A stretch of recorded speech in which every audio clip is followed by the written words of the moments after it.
14 अप्रैल 2020 को भारत के संविधान निर्माता, विश्व रत्न, महामानव, नारी के मुक्तिदाता परम पूज्य बाबा साहेब के आज हम बाबा साहब के 129वीं जयंती के अवसर पर आप लोगों के लिए कुछ खास टॉपिक पर बात करने के लिए यहाँ उपस्थित हैं। आप जैसा कि जानते हैं कि बाबा साहब अम्बेडकर जिस समाज से आए हैं वो समाज हमेशा दूसरे समाज से शासित रहा है, तिरस्कृत रहा है, दबाए और दबे हुए रहा है। उस दबे और उस दबाए हुए समाज से संघर्ष, बलिदान के बाद बाबा साहब ने हमारे देश के संविधान निर्माता बने और बाद में बराक ओबामा साहब के जीवन काल में, सत्ता काल में अमेरिका के कोलंबिया विश्वविद्यालय के टॉप मोस्ट 10 विद्यार्थियों का लिस्टों में बाबा साहब का पहला स्थान आया है। इस स्थान से मात्र बाबा साहब के स्थान उन लिस्टों में वन नहीं, बल्कि बाबा साहब के जीवन संघर्ष से, मेहनत से, बलिदान त्याग से मिली सच्ची सम्मान बाबा B.R. अम्बेडकर को बराक ओबामा साहब के द्वारा कोलंबिया विश्वविद्यालय के 300 साल पूरा होने के उपलक्ष्य में इनको सम्मान मिली है। वो सम्मान की चर्चा करने के लिए पहला सम्मान द सिंबल ऑफ नॉलेज, यही बाबा साहब अम्बेडकर जो विश्व के टॉपमोस्ट यूनिवर्सिटी में अध्ययन किए और वो भी सताए हुए, दबाए हुए समाज से, जिसे न पढ़ने का अधिकार था, न उसे समाज में इक्वली हक अधिकार था, न समान बराबरी में आकर वो बैठ कर बात कर सकते थे। उस दबे और उस सताए हुए, उस पिछले समाज से बाबा साहब ने संघर्ष यानी जीवन संघर्ष के बाद वो पदवी हासिल की है। वो उनके सच्चे मायने में सही मेहनत का वो सम्मान देश में मिले न मिले, बात अलग है कि हमारे देश में बाबा साहब को बाद में ही सही भारत रत्न मिली है, परंतु सही मायने में बाबा साहब का सम्मान कोलंबिया विश्वविद्यालय के रिसर्च शोध के उपरांत वहां के वर्तमान राष्ट्रपति बराक ओबामा साहब के द्वारा ठीक वो पहला सम्मान, जैसा कि मैं बताया, द सिंबल ऑफ नॉलेज के रूप में बाबा साहब को जाना जाता है, दुनिया जानती है। आज तमाम देश को सामाजिक समानता को अगर समानता में लाने वाली अगर कोई शिक्षा पर महापुरुषों की जीवनी की बात आती है तो बहुत सारे महापुरुष हैं, उनकी जीवनी भी है, उनके कर्म, उनका योगदान भी सार्थक है, लेकिन साथ ही साथ बाबा साहब अम्बेडकर की जीवनी को भूला नहीं जा सकता। आज इसकी जीवनी को नितांत आवश्यक और आवश्यकताएं महसूस हो रही है। बाबा साहब अम्बेडकर अपने मेरिट, अपने प्रतिभा, अपने मेहनत के द्वारा इन्होंने विश्व सम्मान पाया है, सिंबल ऑफ नॉलेज की स्थान पाया है। दूसरा इनका सम्मान जो बराक ओबामा साहब के द्वारा ही, जैसे ही इनका टॉपर 10 विद्यार्थियों में पहला स्थान की घोषणा होती है, बराक ओबामा साहब ये सुनकर अपने आप में गर्वान्वित महसूस करते हैं कि बाबा साहब अम्बेडकर जिन्होंने भारतीय संविधान की रचना की, जो दुनिया का सबसे बड़ा संविधान है, जो तमाम प्रकार के विभेद, अंतर, समानता को एक समानता की कड़ी में लाने का अहम काम करते हैं। और महान संविधान के रचयिता बाबा साहब अम्बेडकर हमारे विश्वविद्यालय में अध्ययन किया और वो भी पहले स्थान पर आया, ये मुझे गर्व की बात है। ये ब्राह्मण बाबा साहब का दिलों से आई हुई यह बात है। इसी उपलक्ष्य में दूसरा भी सम्मान ब्राह्मण बाबा साहब ने इनकी जयंती को दिया है, वो है वर्ल्ड नॉलेज डे। इनकी प्रतिभा को सच्चे मायने में आज सम्मान इनकी प्रतिभा को किया जाने की जरूरत है, जो बाबा साहब के भी परिकल्पना में, दिमाग में, दिल में और सोच में बनी रहती थी कि मेरे सच्चे अनुयायियों, मेरे जीवन संघर्ष की चर्चा करना, मुझे प्रतिमा और फोटो बनाकर अगरबत्ती और मोमबत्ती दिखाने का काम मत कर। ये काम का और ये परिकल्पना को साकार रूप देने का सही मायने में अगर काम किए हैं तो ये देश ही नहीं, दुनिया में ये सम्मान देने का काम ब्राह्मण बाबा साहब को जाता है। इसलिए हम ब्राह्मण बाबा साहब को, बाबा साहब की जयंती में भी उनको भी नमन करते हैं। और मैं इसलिए नमन करता हूं कि बाबा साहब का जो परिकल्पना, सोच, दिल और दिमाग में जो विचार और भाव था, उनके अनुयायियों और पिछड़े, दलित, शोषित समाज के लोगों के लिए कि मेरा सच्चे मायने में सम्मान तभी होगा जब हमारे जीवन संघर्षों को आप अपने भी जीवन में उतार कर अपने जीवन के उत्थान के साथ साथ समाज का उत्थान में अग्रसर होने का पहल करो। यही पहल और सच्चे मायने में ये पहल इनकी जयंती को वर्ल्ड नॉलेज डे के अवसर मनाने की घोषणा करके ब्राह्मण बाबा साहब ने इनका और सम्मान प्रदान किया। जैसा कि हम आपको एक ने बात से भी अवगत करा दें, जब ब्राह्मण बाबा साहब के द्वारा इनकी जयंती को वर्ल्ड नॉलेज डे के रूप में मनाए जाने की घोषणा हुई, उसके बाद से यानी 2018 के 14 अप्रैल से बुद्धिजीवियों के द्वारा एक विचार विमर्श और एक छोटा सा कार्य सच्चे मायने में इनके परिकल्पना और उम्मीदों को साकार करने की पहल के तौर पर गवर्नमेंट विद्यालयों में पढ़ने वाले मात्र विद्यार्थियों के लिए एक सिंपल सा टेस्ट का ऑर्गेनाइजेशन के बाद उन विद्यार्थियों हर क्लास का प्रतिभा का सम्मान के रूप में उन्हें वर्ल्ड नॉलेज डे के कार्यक्रम में बुलाकर विद्वान लोगों के द्वारा बाबा साहब की प्रतिमा के पास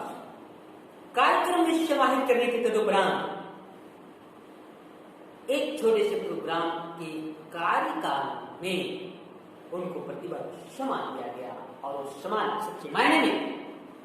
उन पिछड़े समाज के बच्चे ही सम्मानित पाते हुए अपने आप को बाबा साहब के जीवनी से निकलते हुए और उनके अंदर में अपने जीवन में बदलाव की एक तरंग और चिंगारी से उनमें उत्पन्न हुई। उनको ये सुनकर, जानकर, समझने के बाद यह एहसास हुआ कि बाबा साहब जिनको पढ़ने के लिए रोड लाइट की जरूरत होते थे, उनके घर में लाइट की जरूरत नहीं थी और उन्होंने समाज के तमाम संघर्षों के बाद देश से लेकर विदेश और देश से लेकर दुनिया के संविधानों का अध्ययन करके देश का एक विशाल और दुनिया का सबसे बड़ा संविधान लिखा और उनके ही हाथों से संविधान के अंतर्गत हम सभी दलित, पिछड़े, वंचित समाज के लोगों को समाज में समता प्राप्त बनाने के लिए सामाजिक स्वतंत्रता, सामाजिक न्याय, सामाजिक बंधुता की स्थापना की है बात अलग है कि आज भी हम सोसाइटी के अंदर जाते हैं, सोसाइटी कुछ पीछे दबे कुचले वंचित समाज के भी जाकर देखते हैं। जैसा कि एक ऑर्गेनाइजेशन, कहने का मतलब नेशनल लेवल ऑर्गेनाइजेशन के अंतर्गत मुझे सोशल रिसर्च यानी सामाजिक अध्ययन करने का मौका मिला। एक बात मैं और बता दूं, मैं मगध विश्वविद्यालय नारी विभाग का विद्यार्थी के साथ साथ एक शोधकर्ता भी हूं। इसलिए विभागीय स्तर पर विभागाध्यक्ष और हमारे विभाग के प्रकट मेंबरों के निर्देश और नेशनल लेवल ऑर्गेनाइजेशन जिसके थ्रू में समाज के वंचित पिछड़े लोगों के जीवन अध्ययन के लिए जब कार्य शुरू किया तो मुझे आज भी यह देखने को मिला कि हमारे संविधान में कहिए या संविधान की प्रियम्बल प्रस्तावना में कहिए, जो हम सभी भारतवासियों को सामाजिक न्याय, बंधुता, स्वतंत्रता और भाईचारा की आधारशिला पर लिखी गई है, वर्णित है, जो अभी भी वंचित पिछड़े तबके में देखने को नहीं मिल रहा है। इस प्रकार से हम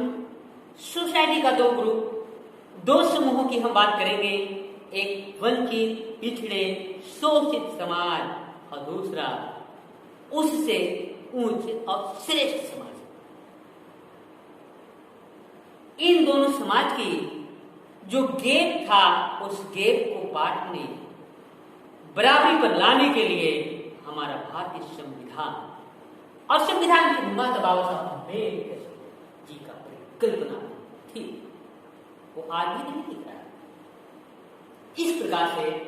हमारा देश में सोशल डिफरेंस बनी हुई है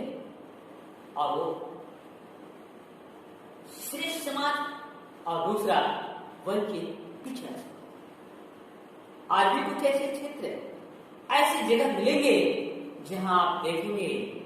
तो वंचित और पिछड़े समाज के लोग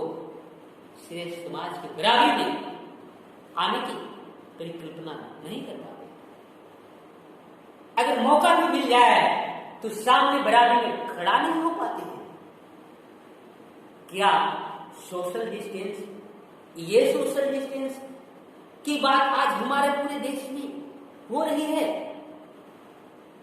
सोशल डिस्टेंस का मैं एक शोध कार्यकर्ता के नाते, शोधकर्ता के तौर पर शोध में जो मैंने पाया है उसमें मुझे यही साफ साफ दिखता है कि एक सोसाइटी का जो वंचित और पिछड़ा है, दूसरा सोसाइटी जिसे श्रेष्ठ सोसाइटी कहते हैं, उस समाज के लिए आधी जो गैप, आधी जो दूरी है, उस दूरी को हम सभी या चार बुद्धिजीवी लोग सोशल डिस्टेंस ही नाम देंगे, इसे सोशल डिस्टेंस ही कहेंगे।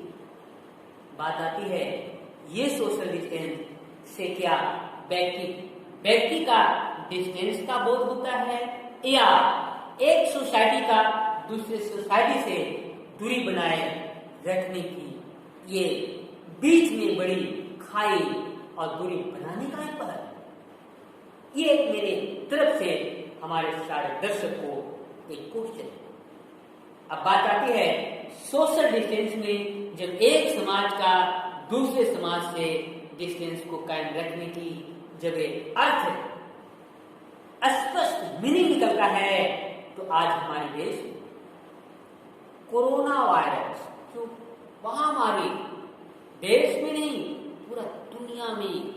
महामारी की स्थिति ला दिया है, वो क्या कोरोना 19 महामारी से विजय पाने के लिए एक सोसाइटी का दूसरे सोसाइटी से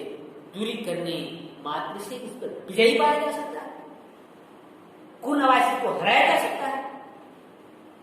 इस संदर्भ में मैं समझता हूं आप हमारे तमाम दर्शक लोग बुद्धिजीवी, सामाजिक कार्यकर्ता और हमारे देश के मंत्री, विधायक तक के लिए मेरा क्वेश्चन है, क्या यह सोशल डिस्टेंस कोरोना 19 को हराने के लिए कारगर है? यानी एक समाज को दूसरे समाज से दूरी मात्र बना लेने से कोरोना 19 पर विजय पाया जा सकता है? आप सभी के मैं समझता हूं सद बुद्धि के आधार पर सही सोच अगर है तो आप बिल्कुल अपने खुद चिंतन मनन से अपने दिलो दिमाग से यही कह बैठेंगे कि सोशल डिस्टेंस नहीं बल्कि फिजिकल डिस्टेंस की आवश्यकता है। फिजिकल डिस्टेंस आखिर ये क्या है? मैं फिजिकल डिस्टेंस के बारे में भी आपको एक स्पष्टीकरण दे दूं। अगर एक व्यक्ति दूसरे व्यक्ति से, जैसा कि कोरोना 19 के महामारी को हराने के लिए कहिए या कोरोना 19 से सुरक्षित रहने के लिए कहिए, एक व्यक्ति को दूसरे व्यक्ति से कम हमारे प्रधानमंत्री जी के द्वारा घोषणा के अंतर्गत 1 मीटर की दूरी बनाए रखना आवश्यक है। चाहे आप घर में हो, चाहे आप घर से बाहर हो, चाहे आप कार्यालय में हो या लॉकडाउन हटने के बाद आप बसों से सफर करते हो तो भी आपको डिस्टेंस बनाए रखना है और सैनिटाइजर का भी उपयोग करना है। तमाम प्रकार का जो निर्देश है उसको पालन करते हुए आपको व्यक्ति में एक डिस्टेंस बनाए रखना बहुत ही अहम कारगर उपाय है कोरोना 19 से विजय पाने के लिए, कोरोना 19 की महामारी को हराने। तो बात यह है कि एक व्यक्ति का दूसरे व्यक्ति से कम 1 मीटर की दूरी बनाए रखना आवश्यक है। जब व्यक्ति और व्यक्ति से दूरी की बात आती है तो क्या मैं उसे सोशल डिस्टेंस कहूं या फिजिकल डिस्टेंस? एक द्वारा क्वेश्चन हमारे सारे दर्शकों के लिए है। अब मैं समझता हूं मुझे करने की जरूरत नहीं, आपका दिल और दिमाग से ये तुरंत अपनी समझ के आधार पर ये रिप्लाई आएगा कि हम सभी को फिजिकल डिस्टेंस बनाए रखने की जरूरत है। जब तक हम लोग फिजिकल डिस्टेंस यानी एक व्यक्ति का दूसरे व्यक्ति से अगर हम दूरी नहीं बनाए रखते हैं तो हम कोरोना 19 पर विजय नहीं पा सकते, कोरोना 19 से हम सुरक्षित नहीं रह सकते। तो आज का जो टॉपिक था special topic social distance versus physical distance, जिस पर मुझे आप लोगों से बातें करनी थी कि आखिर सोशल डिस्टेंस का मीनिंग क्या है और फिजिकल डिस्टेंस का अर्थ क्या है। आज हम लोग सोशल डिस्टेंस बाबा साहब के जीवन चर्चा में सोशल डिस्टेंस